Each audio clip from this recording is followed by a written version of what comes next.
Nobody has a divine right to go on forever. There comes a time where there's time to move on. So, the refereeing at the test match level will come to an end now. That France Italy game was my last. To go out on 100, I think is something that is worth doing. I guess if you're choosing a time to go. I'm not going to be around for 2023. I don't want to be around for 2023. So, the test match refereeing is going to come to an end. I still hope to referee in the Pro 14 and locally in Wales, this season and maybe next as well. I certainly will be refereeing the community game. I'll still, go and referee some junior clubs on a Sunday morning or school games on a Wednesday afternoon or even some club games or something throughout the season, to put something back into, because I think it's hugely important when you're very, very fortunate to get so much out of something, that it's hugely important that you give something back into it as well. I'll be hopefully going in to do a role with coaching some of the young referees, some very talented young referees that we have here in Wales. So that is something I'm quite excited about.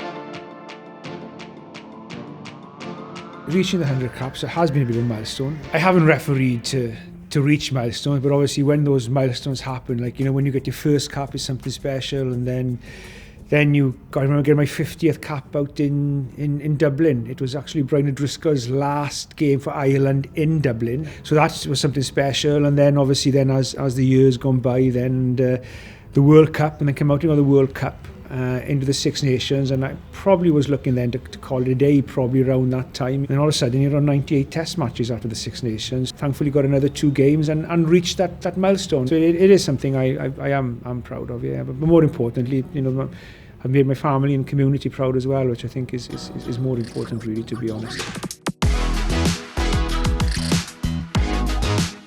When people ask me, difficult question for you, Wales in the final, are you refereeing? It's not a difficult question, it's an easy question. My country in the final. Because, I was there in 2011 watching the semi-final where, we were so close to winning. To me, that would have been the same in 2015. The next best thing, I suppose, was to get a referee there. So, it was a privilege and honour to be there to represent my country and my community and, everybody involved in refereeing and Welsh rugby as a whole. The village that week was just unbelievable. It was just like a carnival week there. There was something on every day. The club was packed out every night. There were people driving from Pontypridd, from Pontypool, Merthyr, from Aberystwyth, down from Cardigan.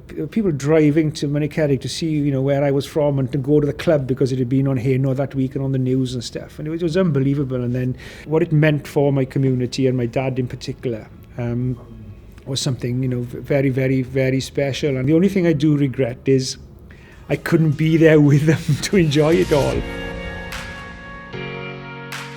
Unless you are allowed to be yourself and happy to be yourself, there's no way you can enjoy what you're doing, enjoy life and be the best at what you can be.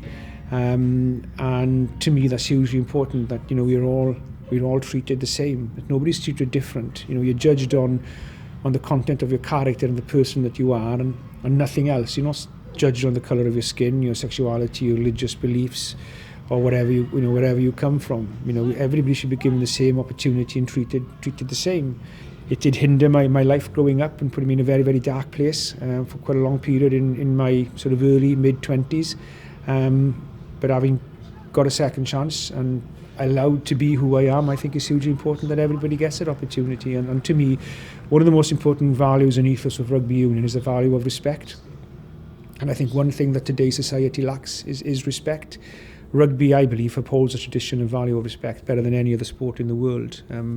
Rugby can't take the moral high ground. There's a lot of things that rugby can improve and need to do better. But one thing is certainly does lead on is inclusiveness and diversity and fair play and equality for all. And that is something I'm very proud to be part of rugby, who certainly do lead the way in that, I believe.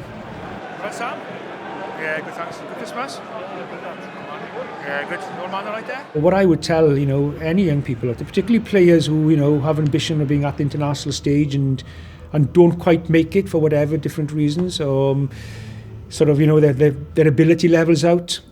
Injury may contribute as well. That refereeing is certainly the next best thing. To me, it was the best thing, I wouldn't change one thing, from travelling all over the world for the best part of the last 20 years in being involved in some of rugby's greatest occasions, a small part of it, but yet again, a part of it. And, you can be a part of that if you take up the whistle. And we are here to support you in doing that. And you won't regret it. It's got to be something you enjoy. It's got to be something in you. There's no point you think, well, I'm going to give refereeing a go if you're not passionate about it. And it's because some people, it's just not, they just can't do it. They haven't got the patience. Some of them haven't. But it is something that can be hugely enjoyable, with a lot of hard work and effort and time as well. So, I would encourage anybody, who wants to give it a go to give it a go, because I'm pretty sure you won't regret it if it's something you're enjoying and passionate about.